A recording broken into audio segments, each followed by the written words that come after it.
চাবি দিয়ে লক, চাবি দিয়ে আনলক।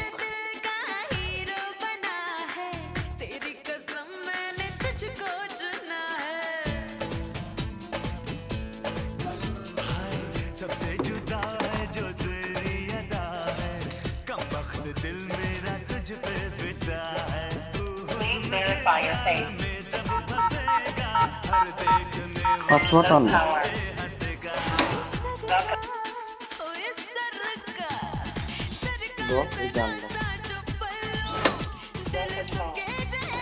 ফেস আনলক হয়ে গেছে, ফেস আনলক।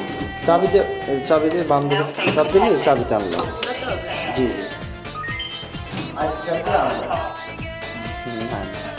এই যে লক করা আছে, লাইভে ভিডিওতে কথা বলে আনলক করে দিতে পারবেন।